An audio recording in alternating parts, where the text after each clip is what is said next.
الحمد لله رب العالمين والصلاة والسلام على سيدنا محمد الأمين وعلى آله وصحبه ومن تبعهم بإحسان إلى يوم الدين. اللهم اجعل نياتنا خالصة لوجهك الكريم. نتم الشعبة التاسعة والثلاثون من شعب الإيمان في المطاعم والمشارب وما يجب من التورع فيها. On est dans la 39e branche de la foi au sujet de la nourriture et des boissons et qu'est-ce qu'on doit délaisser. On doit craindre Dieu et être scrupuleux à ce sujet. ما حكم أن يبيع العنب لمن يعصره خمرا أو من يبيع اليانسون لمن يريده خمرا ونحو ذلك؟ لا يجوز قطعا من غير خلاف لقوله تعالى ولا تعاونوا على الإثم والعدوان. Alors c'est quoi le jugement de celui qui veut vendre les raisins pour celui qui va les presser? Par la suite il va faire de l'alcool. On sait qu'il prend le raisin pour la fermentation, c'est pas pour le jus, c'est pas pour le vinaigre, pour l'alcool, pour la fermentation. Ou l'anis pour faire une sorte d'alcool, ou l'orge, ou le pomme de terre, ou telle chose. Il sait qu'il va la faire pour, par la suite, fabrication, fermentation et après l'alcool. Alors c'est interdit par l'unanimité des savants de l'islam. Il n'y a pas de divergence à ce sujet parce qu'il y a des textes dans le Coran et la Sunna. Dans le Coran, قال الله تعالى ولا تعاونوا على الإثم والعدوان. Ne vous entrez pas dans la désobéissance et l'injustice. في الحديث قال عليه الصلاة والسلام من حبس العنب أيام القطاف ليبيعه للخمارة فقد تقحم النار على بصيرة.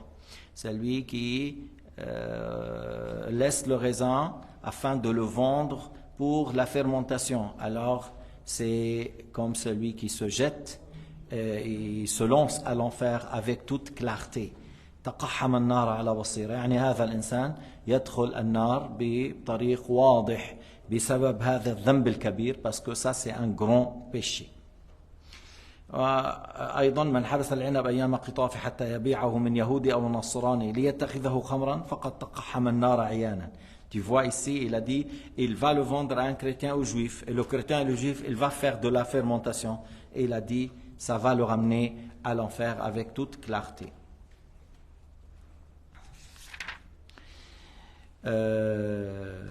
وعن علقمة بن وائل عن أبيه قال أتيت النبي صلى الله عليه وسلم فقام إليه رجل من جعفر فقال إنا نصنع الخمر لأنها دواء فقال إنها ليست الدواء ولكنها الداء أخرجه مسلم.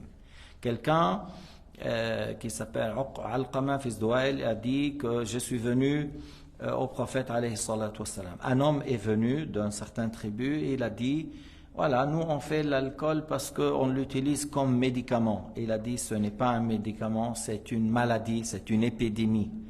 Yani, même si on peut dire que des fois ça soigne, mais les dégâts sont beaucoup plus.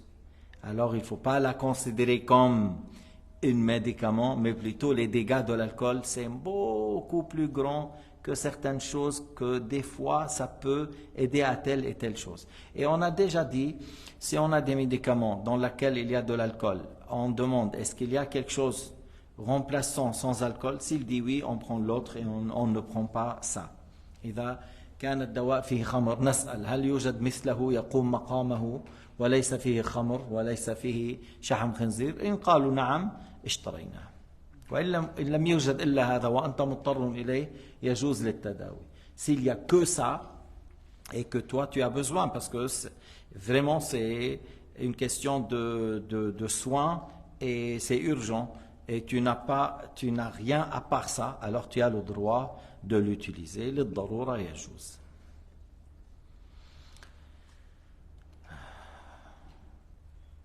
وعن بعضهم قال كل شراب مسكر كثيره من تمرة أو عنب عصيره فإنه محرم يسيره إني لكم منه نذير. Quelqu'un a dit tout boisson, qu'il soit du raisin ou d'autres choses, et c'est du vin qui rend ivre, c'est de l'alcool qui rend ivre, qu'il soit du raisin ou autre. Alors la grande quantité est interdite comme la petite, et je vous mets en garde contre ces dégâts. إذن هذا الفصل بما يتعلق بالخمر هذا. ولو قال الإنسان أنا بدي حتى أشرب 5 أناني حتى أسكر، الملعقة حرام. Si quelqu'un il dit moi pour devenir ivre je prends 5 bouteilles pour devenir ivre, alors une cuillère c'est interdit, même si lui pour qu'il soit ivre il a besoin de 4 ou 5 bouteilles, la petite cuillère est interdite. فصل آخر الآن فيما يحرم من الحيوان. Alors c'est un nouveau chapitre maintenant sous le 39e. Qu'est-ce qui est interdit parmi les animaux؟ ما الذي يحرم من الحيوان؟ عن ميمون بن مهران عن ابن عباس رضي الله عنه قال نهى رسول الله صلى الله عليه وسلم عن كل ذي ناب من السباع وكل ذي مخلب من الطير. رواه مسلم. Alors au sujet des animaux, Sayyidina Muhammad a interdit toute bête féroce qui attaque avec les canines. Dhinab, c'est-à-dire attaquant avec les canines, comme les chiens, le loup, les tigres, les lions, les crocodiles, voilà. Et tout oiseau qui attaque par ses griffes, comme l'aigle, le faucon, et il y en a beaucoup, le bouma, les poux, il attaque avec les griffes. Alors ça c'est interdit à la consommation, c'est haram de le manger. كل ذي ناب من السباع وكل ذي مخلب من الطير. Tout animal qui attaque par ses canines, tout volatile qui attaque avec ses griffes. Le hadith rapporté par Muslim. هلا في أشياء النبي نهى عن قتلها ولكن هي ليس يعني من باب لحكمة. Par exemple النمل السليماني نهى عن قتله، النحل نهينا عن قتله، الهدهد والصرد أيضا نهى النبي عن قتله. Il y a des choses que le prophète nous a interdit de les tuer. C'est pas une question de manger, mais c'est interdit de les tuer. Les fourmis, on dit Sulaymani, c'est des fourmis rouges qui sont un peu grands. C'est pas les fourmis qui font des attaques, c'est des fourmis qui ont été citées dans le Coran, qalat namlatun, qui a parlé avec Nabi Allah Sulayman. Cette sorte de fourmis, c'est interdit de les tuer. Les abeilles, c'est interdit de les tuer. As-surat, c'est un oiseau dont la tête est grande. Moi-même, peut-être il faut aller dans les dictionnaires des oiseaux, vous allez le trouver. As-surad, encore, le prophète a interdit de le tuer. Et le hudhud, la huppe qui voit l'eau sur la terre à une profondeur de 3 mètres, encore c'est interdit de les tuer. وأذن في قتل الغراب والحدأة والفأر والعقرب والكلب العقور. Alors il nous a donné la permission de tuer le corbeau, le hida'a, c'est un oiseau qui attaque. Des fois, même si tu as la viande dans ta main, des fois il vient, il prend ça de ta main. Et il s'appelle hida'a. La souris, vous connaissez la souris et le rat, il a le même jugement parce qu'ils font des dégâts immenses. Le scorpion, les serpents et Al-Kalb al-Aqour, il voulait par ça les bêtes féroces, comme les tigres, comme le loup, ça c'est des animaux qui attaquent, qui si tu es en voyage, par exemple, ils viennent, ils peuvent t'attaquer. Al-Kalb al-Aqour, il voulait As-Sabu' al-Dari. Al-Kalb al-Aqour, c'est les bêtes féroces qui attaquent, comme on vient de dire, les tigres ou les lions, ainsi de suite. Alors, ma hukum akl al-Dabu' والثعلب. الضبع لا ين c'est une chasse. الشافعي يقول يجوز أكلها. الضبع même souvent elle mange ce que les autres ont attaqué. Souvent la hyène, oui, des fois ils viennent avec un groupe 30 pour attaquer un buffle ou quelque chose. Mais souvent elles prennent les cadavres des autres. Alors la hyène c'est permis, on peut la chasser et manger. La hyène, et Shafi'i l'a dit textuellement. Le renard aussi. Bon, il y a peut-être certains imams qui disent non, mais Shafi'i, pour lui encore le renard, on peut le manger. Mais bien sûr, c'est une chasse, puis après, si tu tires avec la flèche, c'est non égorgé.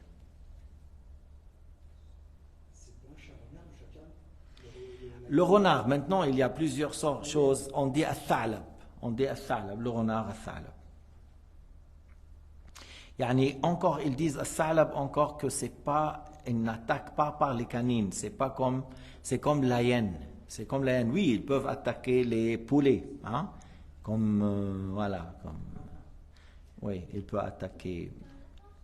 Bon, ça c'est l'école shafi'ite. Ça ne veut pas dire qu'en d'autres écoles c'est permis, mais au minimum chez Shafi'iyya. Et le Bayhaqi est en train de nous rapporter, lui et les Shafi'ites. L'imam al-Bayhaqi, c'est un imam shafi'ite.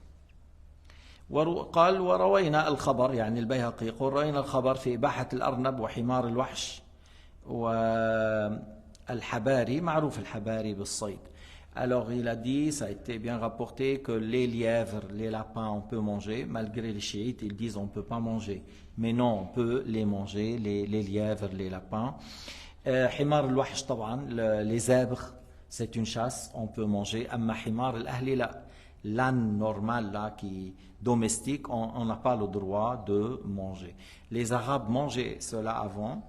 Et le prophète a reçu l'interdiction de manger les ânes domestiques. Alors voilà, ils étaient en train de cuisiner, ils ont jeté.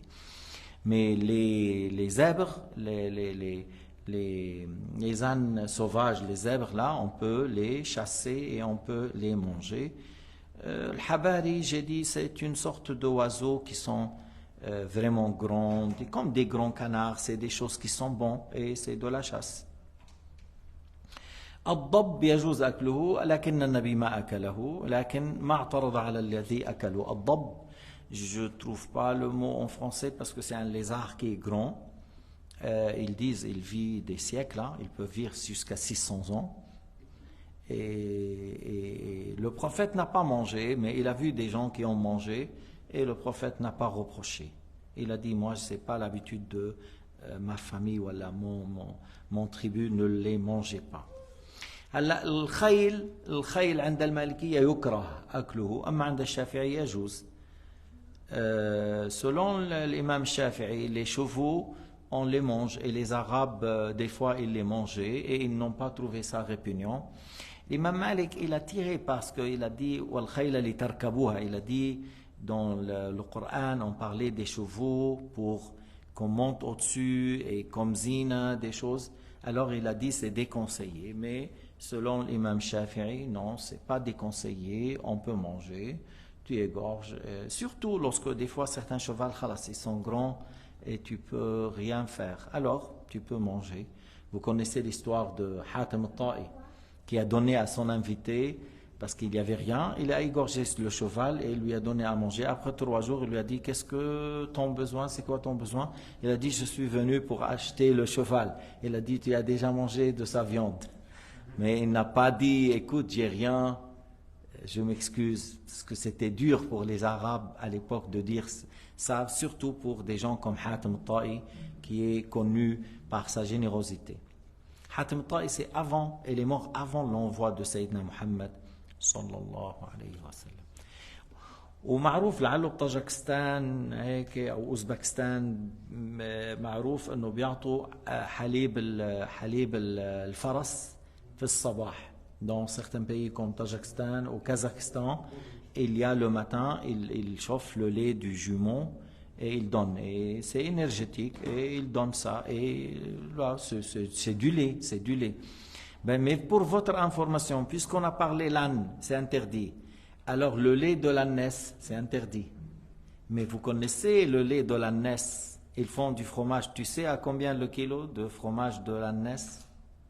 Plus que $150, $200 le kilo de fromage de l'ânesse. Mais parce que elle est illicite à la consommation, alors le lait aussi, c'est pas pur, on ne peut pas boire le lait de l'ânesse.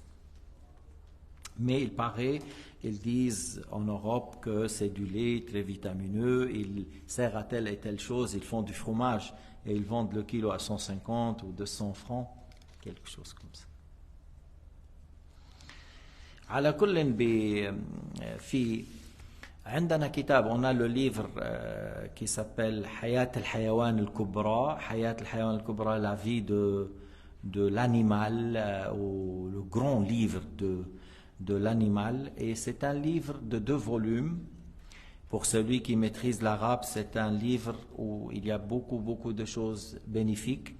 Et l'auteur, il parle de le jugement, il parle de spécificité, si on mange, ça donne quoi, qu'est-ce qui est à rapporter comme histoire. Le livre en entier, pour celui qui maîtrise l'arabe, Hayat al-Hayawan al-Kubra, oui, ça fait, il y a une certaine richesse dedans, aux vues et aux histoires autour des animaux. يعني بس بيذكر لك مثلا الأفعى بيروح بيحكي لك قصة طويلة صارت مع العرب أولاد نزار شيء عجيب.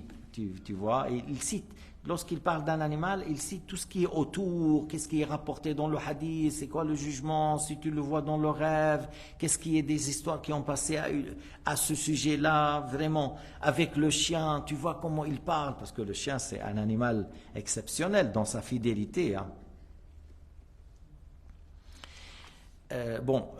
Mais ça c'est pas traduit, c'est en arabe.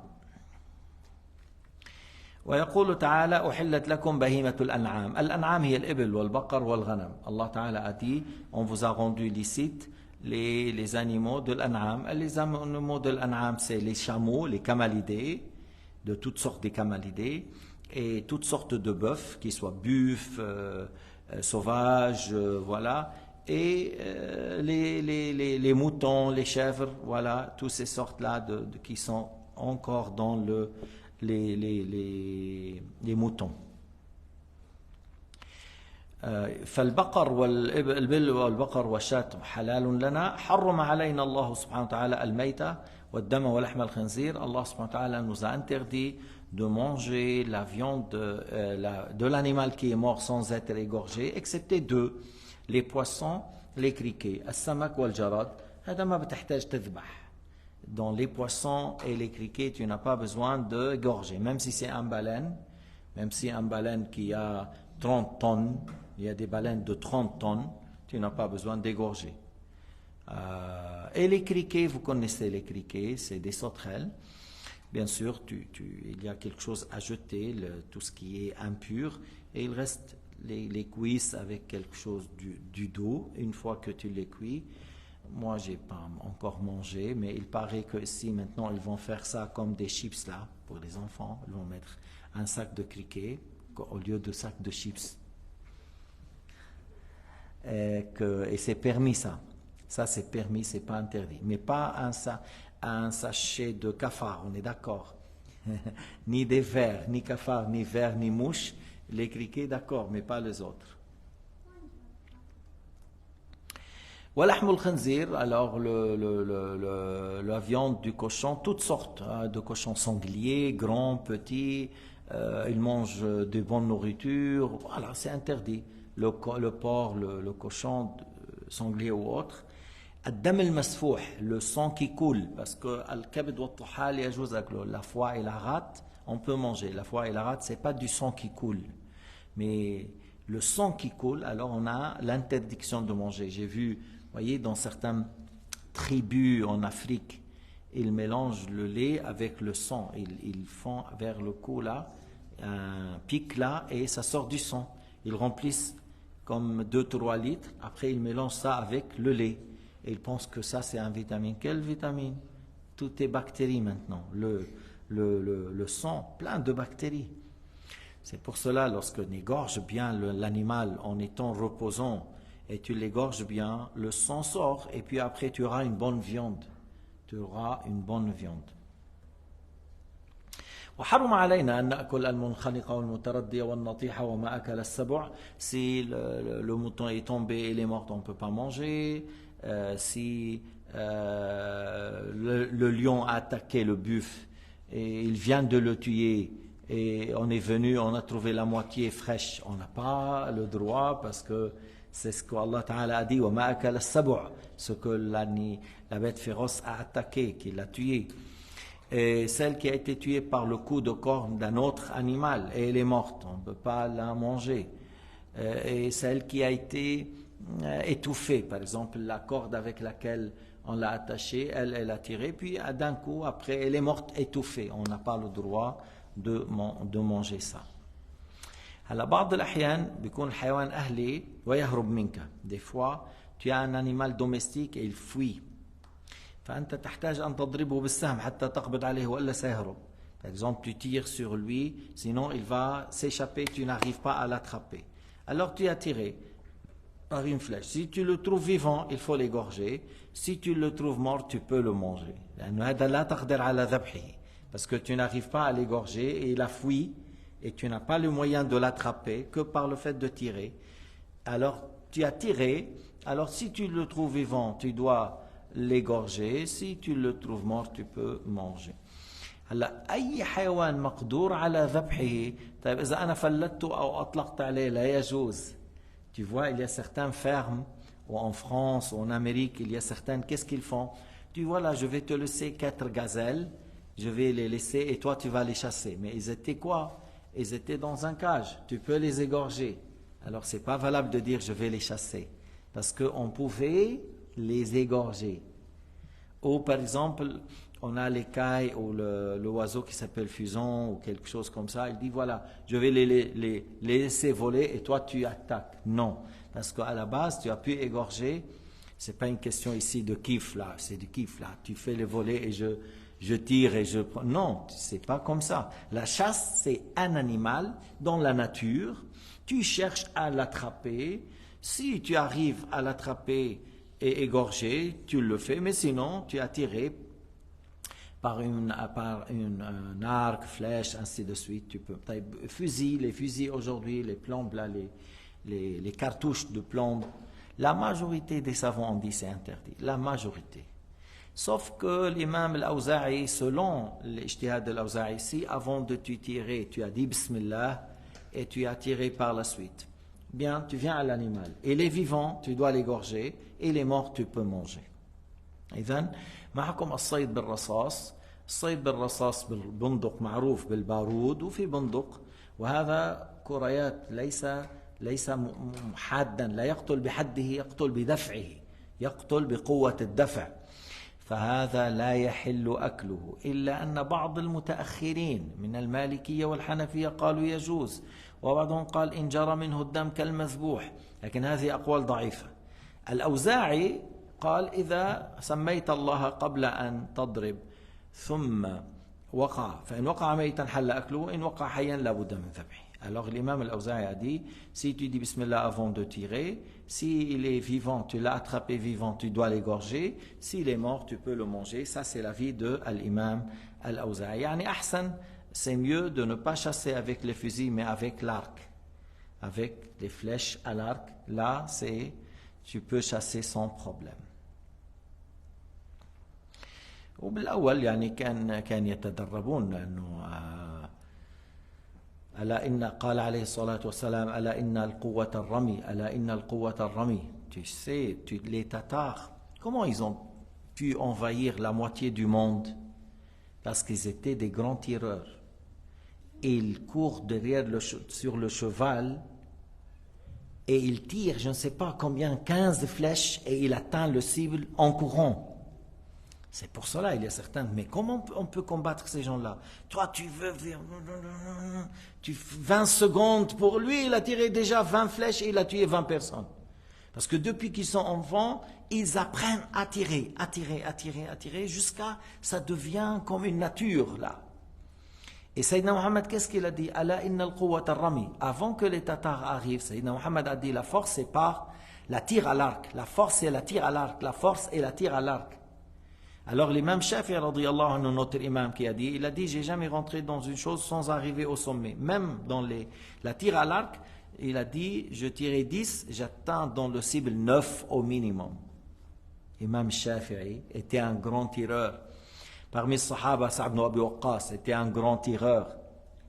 Alors ça c'est une chose importante.